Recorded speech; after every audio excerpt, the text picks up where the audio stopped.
Hey guys, what's up? It's Sportstalk82 here, and I'm here to talk to you about the NFL playoff games. This video specifically is about the Packers versus the 49ers.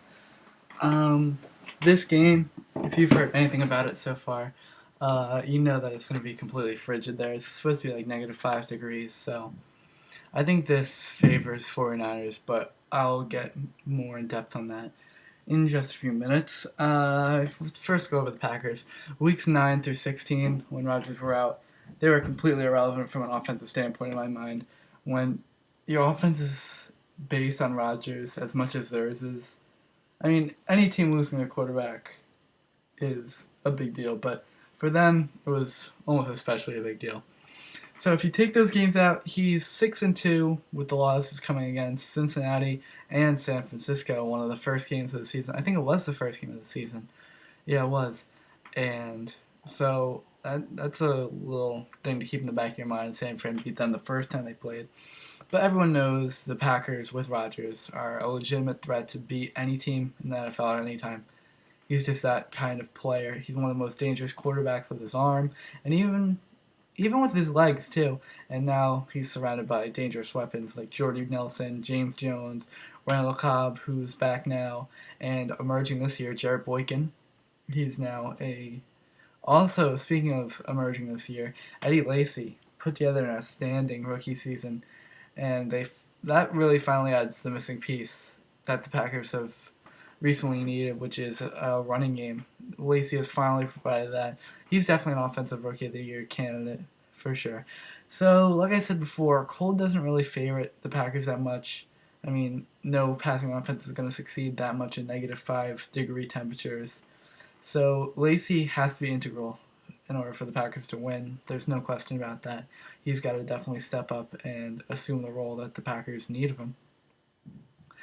The Packers' defense is suspect. I'm sure you know this, or maybe you don't. They have the 25th worst defense in yards per game, and they are tied with Houston for 24th worst points per game average over the course of the season. And you can't blame that on Rodgers' injury like you can with their offensive struggles at the time. So now we go to the 49ers. There's not one bad loss on their schedule. They lost to Indianapolis, and they lost by 20, but generally speaking, a loss to Indianapolis is not bad at all. Seattle, who they later beat, Carolina by 1 point, and the Saints by a field goal. They're all easy losses to shake off. I don't want to say they're expected, but once they happen, you're not like surprised. You're like, all right, I can see that happening, and I can still see that the 49ers are a good football team. They have good wins. They beat Arizona twice, a very good football team in Arizona. Green Bay with Rodgers, as I said before, and the Seattle Seahawks. Kaepernick, he's seemingly struggled at times this year. Not a full-on RG3 size sophomore slump, I'll have you, but he hasn't played up to the level that he showed last year.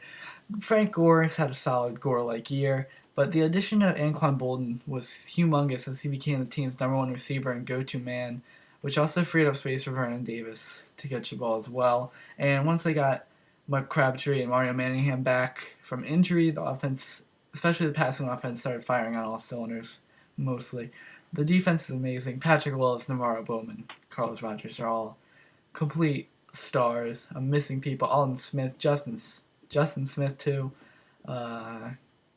They're some of the best in the business at what they do. That's why they allow the 5th least points per game.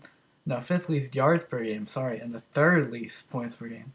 Most importantly, though, they have the 4th best rushing defense, so they can stop Eddie Lacy, and if they do, in my opinion, they win.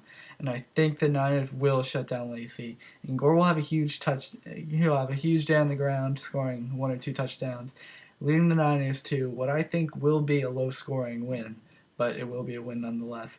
What do you think about this game? Leave it down in the comments below. Subscribe to this channel for more videos like this, and sometimes I play video games and upload them to this channel. Whatever. You can subscribe if you want to see that. And other than that, I'll talk to you guys later. Maybe next week. Maybe I'll do some predictions next week. I'm not going to promise you that because I'm pretty lazy. But, alright, see you later. Bye. Alright, bye.